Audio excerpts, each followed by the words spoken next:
Started. Yeah.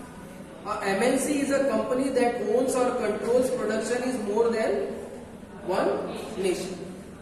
वो company जिसका production और ट्रेड जो है वो एक से ज्यादा कंट्रीज के साथ हो रहा हो तो उसको ही हम एमएनसी बोलेंगे. So this is how the word MNC has been taken out. आज हमारी भी कई ऐसी कंपनी है, टाटा है, बाकी के सब बहुत सी कंपनीज हैं, अंबानी की कंपनीज है, अडानी है और ऐसे बहुत सी कंपनियां हैं जिन्होंने, मारुति है, इन लोगों ने दूसरे देशों में भी अपना प्रोडक्शन बनाया है, फैक्ट्रीज लगाई है. तो we are also having so many local companies which are actually MNCs. Now we can see earlier it was not actually possible for us because we were actually bounded the restrictions for the MNCs to enter our economy. The goods and services are produced globally. As a result, production is organized in the increasingly complex way. दो चीजें इसमें बताई है कि goods and services are produced globally in case of MNCs and the production is organized in a complex way. मतलब simple way नहीं होता, ये कोई इंटरनल ट्रेड नहीं है, ये कोई कॉटेज इंडस्ट्री नहीं है, ये कोई विलेज इंडस्ट्री नहीं है. MNCs को अगर फैक्ट्रीज लगानी है तो उसका सेटअप जो होगा वो बहुत कॉम्प्लेक्स ही होगा. कोई सिंपल सेटअप के लिए आपको एमएनसी लगाने क्यों देगा? आप अगर दूसरे देश में जाना चाहते हैं तो आपको टेक्निकली इतना ज्यादा वहां पे कैपिटल इन्वेस्ट करना पड़ेगा कि लोगों को लगे कि आपकी कंपनी में पोटेंशियल है. तो आप सिंपल वे में कहीं भी जाकर अपनी कंपनी को नहीं लगा सकते. So that's why the production is actually made on a complex basis.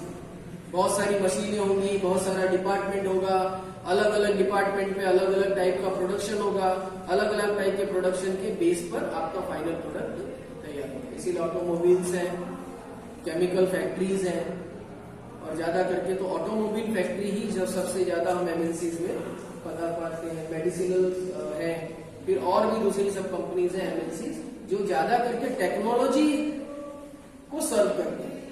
और टेक्नोलॉजी को सर्व करना है, हायर टेक्नोलॉजी, तो उसके प्रोडक्शन के लिए आपको कॉम्प्लेक्स सेटअप भी चाहिए. सिंपल सेटअप में आप वो नहीं कर सकते. This is how we can talk about MNCs.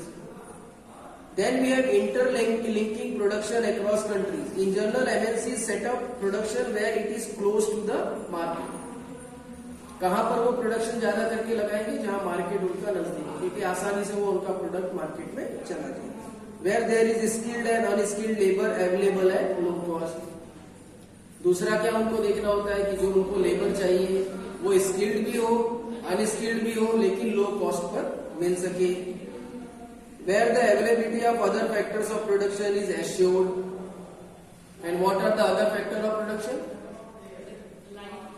Electricity main है, वाटर सप्लाई है, ठीक है, और वहां की जो लोकल गवर्नमेंट है उसके रूल्स एंड रेगुलेशंस हैं. कोई ऐसा एरिया ना हो जहां पर लोकल गवर्नमेंट की कोई वैल्यू ना हो, वहां पर कोई पावरफुल क्रिमिनल है जो उस एरिया को हैंडल करता है, तो फिर चलो हफ्ता वसूली हो जाएगी, है ना, फैक्ट्री लगाने नहीं देंगे, आधे में रुकवा देंगे, हड़ताल करवा देंगे. ये सब चीजें कई जगहों पर होती हैं. और ये आपके सामने एग्जाम्पल अगर आप देखेंगे तो टाटा को यही फेस करना पड़ा था जब उन्होंने बंगाल में अपनी खोली थी कार्स के लिए. जब उन्होंने खोला था, मारुति उद्योग ने खोला था, तो वहां पर बंगाल में काफी प्रॉब्लम्स आ गई थी. आधे में उन्होंने सेटअप किया था और आधे के बाद उनको बंद करना पड़ा था. फिर गुजरात में मोदी जी वहां पे चीफ मिनिस्टर थे, उन्होंने उनको इनवाइट किया और आज वो पूरा फैक्ट्री सेटअप जो है वो गुजरात में. तो this is how this can happen to your company. So you have to see all this things की other factors also are favourable in case of your company. Having assured themselves of these conditions, MNC set up factories and offices for production. The money that is spent to buy assets such as land, building, machine and equipment is called investment.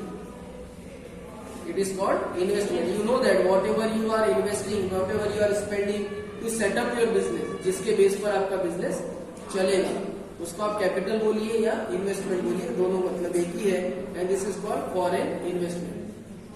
और इसी से एक word बना आपका FDI, that is called foreign direct investment. और आजकल जितना भी हम कंसिडरेशन करते हैं फॉरेन करेंसीज के बारे में, तो हम यही देखते हैं कि how much foreign direct investment is coming to our country.